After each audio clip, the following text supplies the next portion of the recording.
आज 7 अक्टूबर 2020 के मधुर महावाक्य है। आज की मुरली में बाबा हम बच्चों को आत्म का पाठ फिर से पक्का करा रहे हैं। बार बार बाबा कहे, बच्चे मैं आत्मा हूँ ये घोटो, क्योंकि देह अभिमान में फंस पड़े हैं। तो देह अभिमान से निकल आत्म अभिमानी बनना बहुत आवश्यक है। देही अभिमानी बनना है। ये बार बार स्मृति में ले आओ, मैं आत्मा इन कर्मेंद्रिय द्वारा कर्म करा रही। तो जैसे जैसे ये अभ्यास बढ़ाते जाएंगे तो देही अभिमानी आत्म अभिमानी बनते जाएंगे। सुनते हैं बाबा के मधुर महावाक्य। ओम शांति। मीठे बच्चे, आत्म अभिमानी होकर बैठो, अंदर घोटते रहो, मैं आत्मा हूँ। देही अभिमानी बनो, सच्चा चार्ट रखो, तो समझदार बनते जाएंगे। बहुत फायदा होगा। प्रश्न है, बेहद के नाटक को समझने वाले बच्चे किस एक लॉ अर्थात नियम को अच्छी रीति समझते हैं? उत्तर है, ये अविनाशी नाटक है। इसमें हर एक पाठधारी को पाठ बजाने अपने समय पर आना ही है। कोई कहे हम सदा शांति धाम में बैठ जाएं, तो ये लॉ नहीं, उसे तो पाठधारी ही नहीं कहेंगे। जो सदा ऊपर बैठे रहे तो नेचुरल है कि वो पाठधारी ही नहीं है। ये बेहद की बातें बेहद का बाप ही तुम्हें सुनाते हैं। ओम शांति।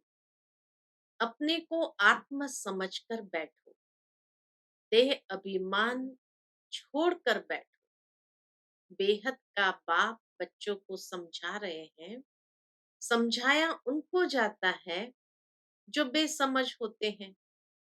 आत्मा समझती है कि बाप सच कहते हैं। हम आत्मा बेसमझ बन गई है। मैं आत्मा अविनाशी हूँ, शरीर विनाशी है। मैं आत्म अभिमान छोड़ देह अभिमान में फंस पड़ा, तो बेसमझ ठहरे ना। जो आत्म अभिमान की स्थिति को छोड़कर देह अभिमान में फंस जाए, तो बाबा कहे वो तो बेसमझ बन जाता है। बाप कहते हैं सब बच्चे बेसमझ हो पड़े हैं देह अभिमान में आकर। फिर तुम बाप द्वारा देही अभिमानी बनते हो तो बिल्कुल समझदार बन जाते हो। कोई तो बन गए हैं, कोई पुरुषार्थ करते रहते हैं। कोई तो आत्म अभिमानी देही अभिमानी बन गए हैं, समझदार बन गए हैं, तो कोई अभी भी पुरुषार्थ करते हैं। आधा कल्प लगा है बेसमझ बनने में। इस अंतिम जन्म में फिर समझदार बनना है। आधा कल्प से बेसमझ होते होते 100% बेसमझ बन जाते हैं। देह अभिमान में आकर ड्रामा प्लान अनुसार तुम गिरते आए। अभी तुमको समझ मिली है, फिर भी पुरुषार्थ बहुत करना है, क्योंकि बच्चों में दैवी गुण भी चाहिए। आत्म अभिमानी स्थिति के साथ साथ खाली समझदार बनना काफी नहीं है, लेकिन बाबा कहे दैवी गुण भी चाहिए। बच्चे जानते हैं हम सर्वगुण संपन्न, 16 कला संपूर्ण, संपूर्ण निर्विकारी थे। फिर इस समय निर्गुण बन पड़े हैं। इस समय निर्गुण बन पड़े हैं। कोई भी गुण नहीं रहा है। तुम बच्चों में भी नंबरवार पुरुषार्थ अनुसार इस खेल को समझते हैं। समझते समझते भी कितने वर्ष हो गए हैं, फिर भी जो नए हैं वह अच्छे समझदार बनते जाते हैं, औरों को भी बनाने का पुरुषार्थ करते हैं। कोई ने तो बिल्कुल नहीं समझा है, बेसमझ के बेसमझ ही है। बाबा इतना समझाते हैं, लेकिन बाबा कहे कोई कोई तो फिर भी समझते ही नहीं है। बाप आए ही है समझदार बनाने। बच्चे समझते हैं, माया के कारण हम बेसमझ बने हैं। कारण क्या है? माया के कारण हम बेसमझ बने हैं। हम पूज्य थे तो समझदार थे, फिर हम ही पुजारी बन बेसमझ बने हैं। आदि सनातन देवी देवता धर्म प्राय लोप हो गया है। इनका दुनिया में किसको भी पता नहीं है। ये लक्ष्मी नारायण कितने समझदार थे, राज्य करते थे। बाप कहते हैं ततत्वम, तुम भी ऐसे बनो। तो ये आशीर्वाद बाबा दे देते हैं कि जैसे लक्ष्मी नारायण है वैसे तुम भी बनो। तुम भी अपने लिए ऐसे समझो। ये बहुत बहुत समझने की बातें हैं। सिवाय बाप के कोई समझा न सके। अभी महसूस होता है बाप ही ऊंच ते ऊंच समझदार ते समझदार होगा ना, क्योंकि बाबा बुद्धिमानों की बुद्धि है। तो बाबा जैसा समझदार तो कोई नहीं। एक तो ज्ञान का सागर भी है, सर्व का सदगति दाता भी है, पतित पावन भी है, एक की ही महिमा है। इतना ऊंच ते ऊंच बाप आकर के बच्चे बच्चे कहे, कैसे अच्छी रीति समझाते हैं। बच्चे अब पावन बनना है, उसके लिए बाप एक ही दवाई देते हैं। पावन बनने के लिए बाबा एक ही दवाई देते हैं। कौन सी? कहते हैं योग से तुम भविष्य 21 जन्म निरोगी बन जाएंगे। तुम्हारे सब रोग दुख खत्म हो जाएंगे। तुम मुक्ति धाम में चले जाएंगे। अविनाशी सर्जन के पास एक ही दवाई है, एक ही इंजेक्शन आत्मा के। बाबा कहे एक ही इंजेक्शन आत्मा को आए लगाते हैं। ऐसे नहीं कोई मनुष्य बैरिस्टर भी करेंगे। बाबा कहे ऐसे नहीं कोई मनुष्य बैरिस्ट्री भी करेंगे, इंजीनियरिंग भी करेंगे। नहीं, हर एक आदमी अपने धंधे में ही लग जाते हैं। बाप को कहते हैं आकर पतित से पावन बनाओ, क्योंकि पतित पने में दुख है। शांति धाम को पावन दुनिया नहीं कहेंगे, स्वर्ग को ही पावन दुनिया कहेंगे। शांति धाम को पावन दुनिया नहीं कहेंगे, स्वर्ग को ही पावन दुनिया कहेंगे। यह भी समझाया है मनुष्य शांति और सुख चाहते हैं। सच्ची सच्ची शांति तो वहां है जहां शरीर है। इसीलिए बाबा कहे पावन जो बनते हैं वो भी प्रकृति सहित बनते हैं। तो सतयुग को ही पावन दुनिया कहेंगे, क्योंकि वहां शरीर और आत्मा दोनों ही पावन है। शांति धाम को पावन दुनिया नहीं कहेंगे, क्योंकि वहां तो सारी आत्माएं है ही पावन। वहां पूरा तत्व भी पावन ही है, ब्रह्म महतत्व भी पावन ही है। तो इसीलिए वो तो है ही पावन स्थान। वो पतित पना उसमें आता ही नहीं है। लेकिन ये सृष्टि पर पतित से पावन, पावन से पतित, इसीलिए स्वर्ग को पावन दुनिया कहे। बाबा कहे सच्ची सच्ची शांति तो वहां है जहां शरीर नहीं, उसको कहा जाता है शांति धाम। बहुत कहते हैं शांति धाम में रहे, परंतु लॉ नहीं, ये कायदा नहीं है कि सदा काल के लिए कोई शांति धाम में रहे। वह तो पाठदारी हुआ नहीं, बच्चे नाटक को भी समझ गए। जब एक्टर्स का पार्ट होगा, तब बाहर स्टेज पर आकर पार्ट बजाएंगे। ये बेहद की बातें बेहद का बाप ही समझाते हैं। ज्ञान सागर भी उनको कहा जाता है। सर्व के सदगति दाता पतित पावन है।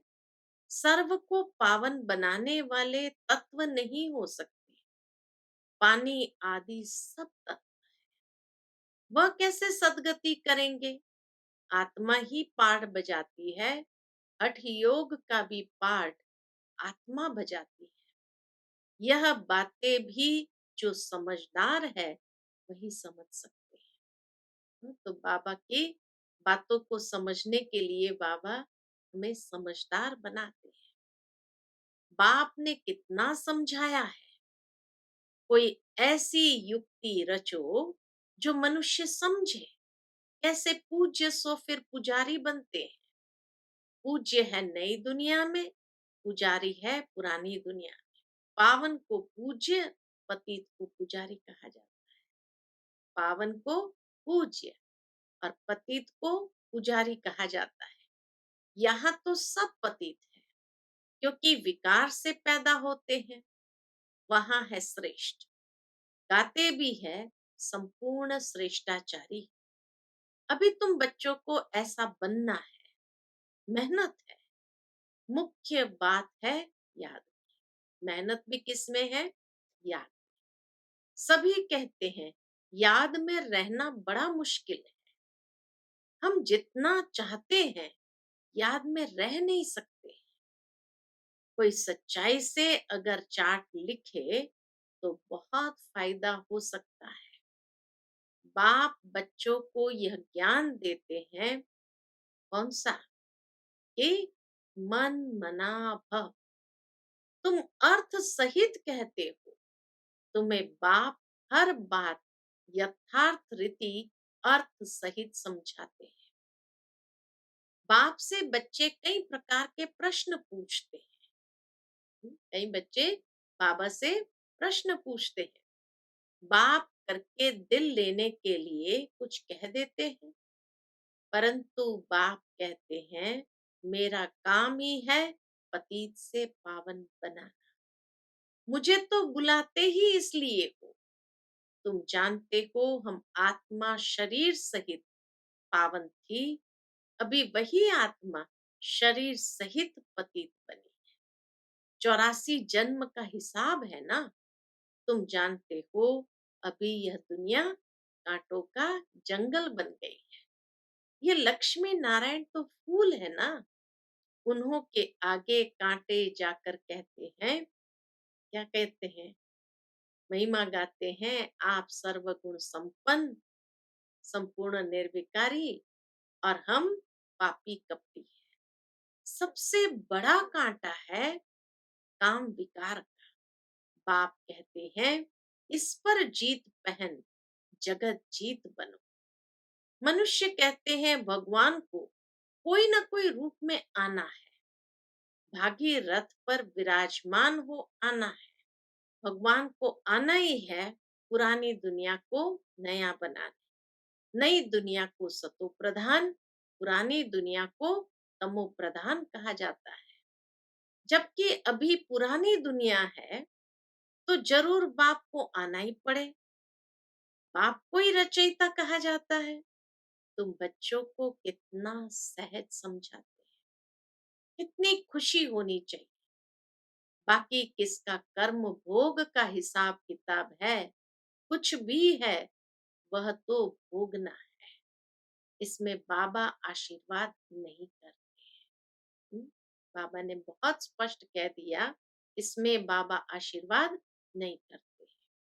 जिसका जो कर्म का हिसाब किताब है उसको भोगना ही है। बाबा किसी के कर्मों में इंटरफियर नहीं करते। और इसीलिए कोई अगर आशीर्वाद चाहे तो बाबा कहे मैं उसके लिए। हमको बुलाते ही हैं बाबा, आकर हमको वर्षा दो।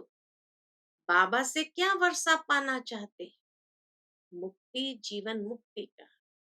मुक्ति जीवन मुक्ति का दाता एक ही ज्ञान सागर बाप, इसलिए उनको ज्ञान दाता कहा जाता है। भगवान ने ज्ञान दिया था, परंतु कब दिया, किसने दिया, ये किसको भी पता नहीं। सारा मुंझारा इसी में है कि परमात्मा कौन है, इसी में ही सारा मुंझारा है। किसको ज्ञान दिया, यह भी किसको पता नहीं है। अभी यह ब्रह्मा बैठे हैं, इनको मालूम पड़ा है कि हम सो नारायण था, फिर 84 जन्म भोगे, यह है नंबर 1 में। बाबा बतलाते हैं, मेरी तो आंख ही खुल गई।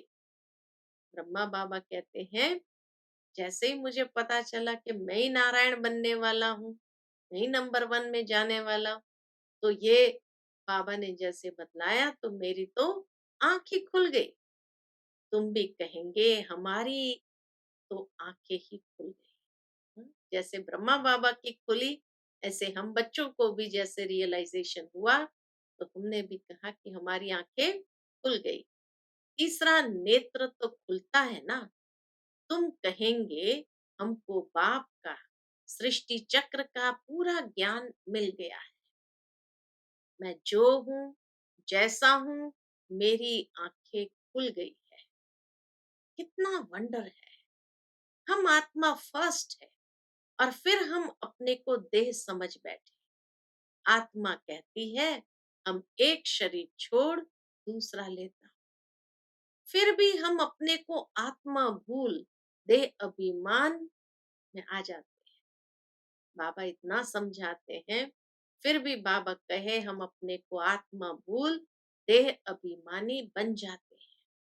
इसलिए अब तुमको पहले पहले ये समझ देता हूँ कि तुम अपने को आत्म समझ बैठो। इतना बाबा पक्का करा रहे हैं हम बच्चों को कि बच्चे, यही पहली समझ देता हूँ कि तुम अपने को आत्मा समझ बैठो। अंदर में ये घोटते रहो कि मैं आत्मा हूँ। आत्मा न समझने से बाप को भूल जाते हैं। फील करते हो, महसूसता होती है बरोबर। हम घड़ी घड़ी देह अभिमान में आ जाते हैं। मेहनत करनी है, यहाँ बैठो तो भी आत्म अभिमानी होकर बैठो। बाप कहते हैं हम तुम बच्चों को राजाई देने आया है। बाबा कहे हम तुम बच्चों को राजाई देने आए हैं। आधा कल्प तुमने हमको याद किया है। कोई भी बात सामने आती है तो कहते हैं हाय राम, परंतु ईश्वर व राम कौन है ये किसको भी पता नहीं। तुमको सिद्ध करना है ज्ञान का सागर, पतित पावन, सर्व का सदगति दाता, त्रिमूर्ति परम पिता परमात्मा शिव है। इतना अच्छी तरह से पूरी महिमा के साथ बाबा ने स्पष्ट किया कि तुमको सिद्ध करना है ज्ञान का सागर, पतित पावन, सर्व का सदगति दाता, त्रिमूर्ति परम पिता परमात्मा शिव है। ब्रह्मा विष्णु शंकर तीनों का जन्म इकट्ठा है।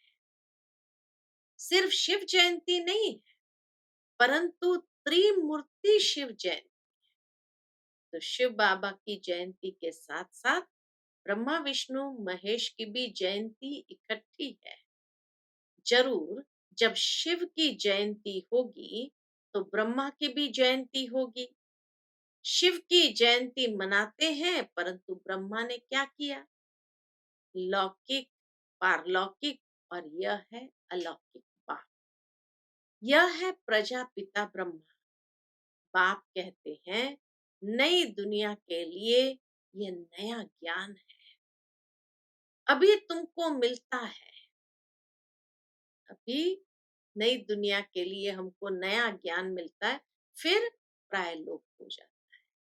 सतयुग जैसे आरंभ होगा तो ये ज्ञान प्रायलोक हो जाता है, लेकिन नई दुनिया की स्थापना के लिए हमें ये नया ज्ञान मिलता है। तो बाप कहते हैं नई दुनिया के लिए ये नया ज्ञान अभी तुमको मिलता है, फिर प्राय लोप हो जाता है। जिसको बाप रचता और रचना का ज्ञान नहीं है, तो अज्ञानी ठहरे ना। जिसको बाप रचयिता और रचना का ज्ञान नहीं है, वो अज्ञानी ठहरे ना। अज्ञान नींद में सोए पड़े हैं।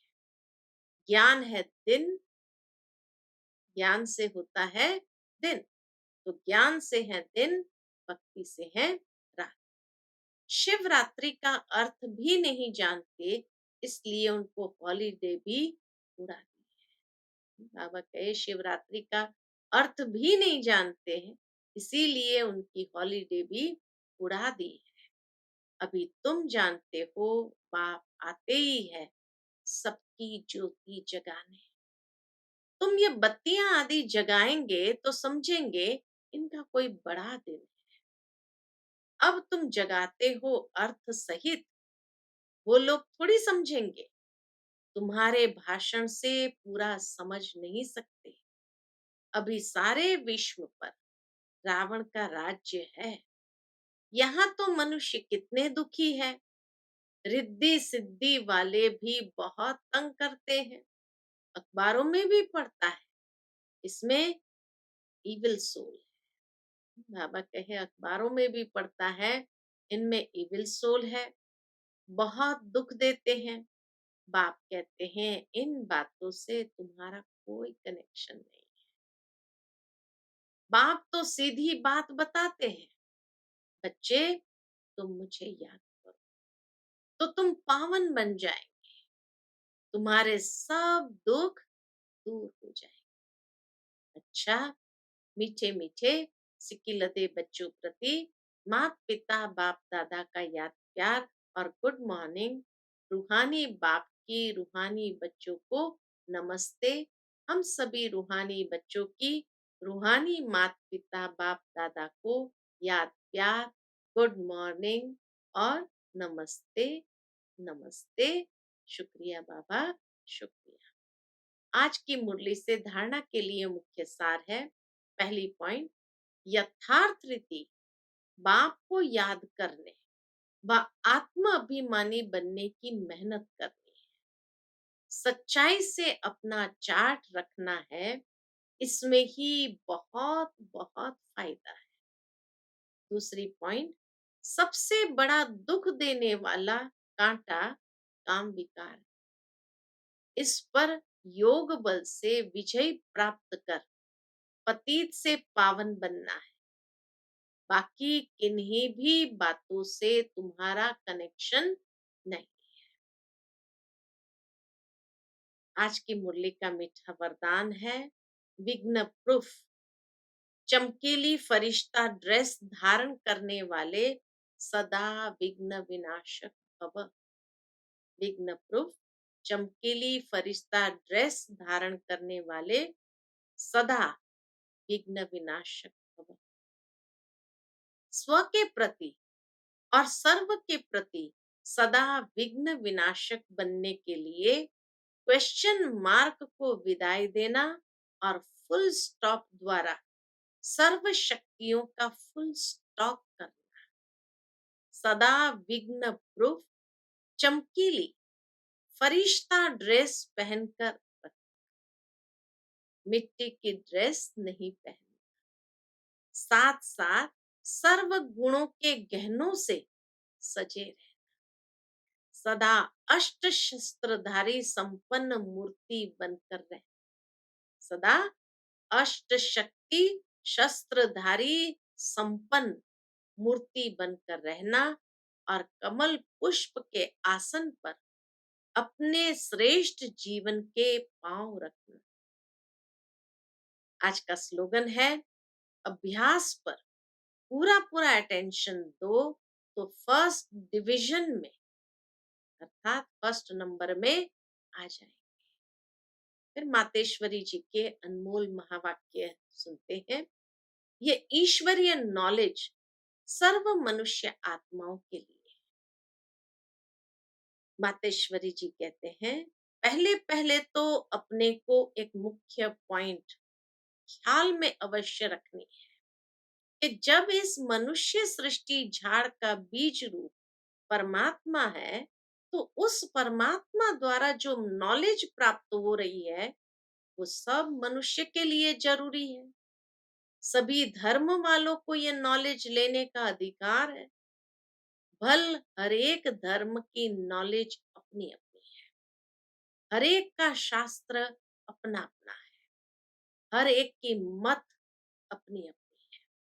हर एक का संस्कार अपना अपना है। लेकिन यह नॉलेज सबके लिए है। भले अलग अलग धर्म से, अलग अलग मतों से, अलग अलग शास्त्रों से, अलग अलग संस्कार वाले होने के बाद भी बाबा कहे यह नॉलेज सबके लिए।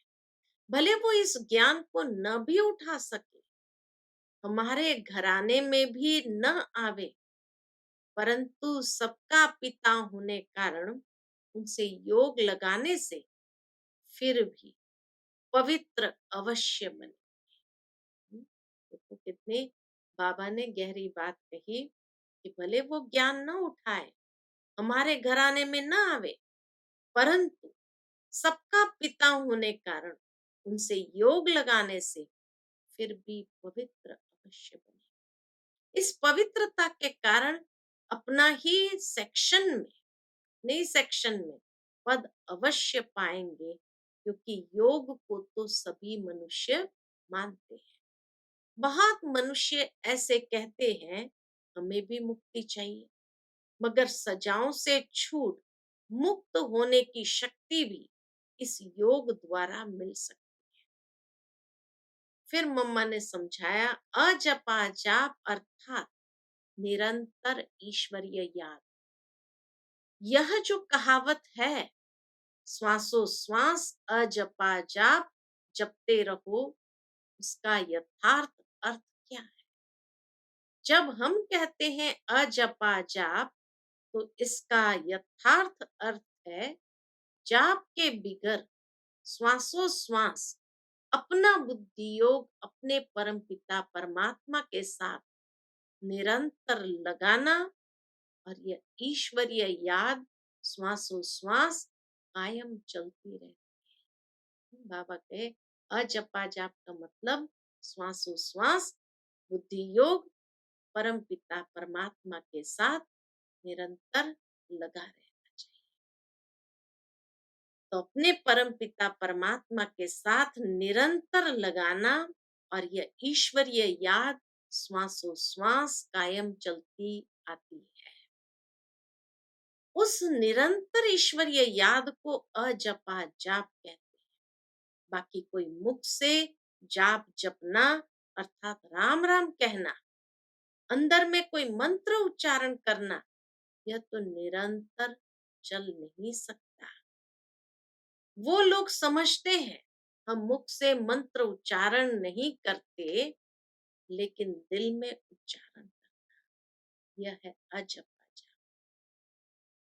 परंतु यह तो सहज एक विचार की बात है, जहां अपना शब्द ही अजपा जाप है, जिसको जपने की भी जरूरत नहीं, माना वो निरंतर अंदर में चलते रहना चाहिए। आंतरिक बैठ कोई मूर्ति का ध्यान भी नहीं करना है, न कुछ सिमरन करना है, क्योंकि वो भी निरंतर खाते पीते रह नहीं सकेंगे। लेकिन हम जो ईश्वरीय याद करते हैं, वही निरंतर चल सकती है, क्योंकि ये बहुत सहज है। जैसे समझो बच्चा है, बाबा मिसाल देते हैं, मम्मा मिसाल देती, जैसे समझो बच्चा है, अपने बाप को याद करता है, तो उसी समय बाप का फोटो सामने नहीं लाना पड़ता है, लेकिन मनसा वाचा कर्मणा बाप के सारे ऑक्यूपेशन एक्टिविटी गुणों सहित याद आता है। बस संपूर्ण रीति से बाबा की याद आती है। सिर्फ उसका फोटो सामने नहीं आता है, लेकिन मनसा वाचा कर्मणा बाप के सारे ऑक्यूपेशन एक्टिविटी गुणों सहित याद आता है। बस वह याद आने से बच्चे की भी वो एक्ट चलती है, तभी सन शोज फादर करें। वैसे अपने को भी और सबकी याद दिल भीतर से मिटाए, उस एक ही असली पारलौकिक परमपिता परमात्मा की याद में रहना है। इसमें उठते बैठते खाते पीते निरंतर याद में चल सकते हैं। उस याद से ही कर्मातीत बनते हैं। तो इस नेचुरल याद को ही अजपा जाप कहते हैं। अच्छा। Om Shanti. To watch Peace of Mind channel videos on YouTube, subscribe us on youtube.com/tvpeaceofmind. Just a click for a peaceful life.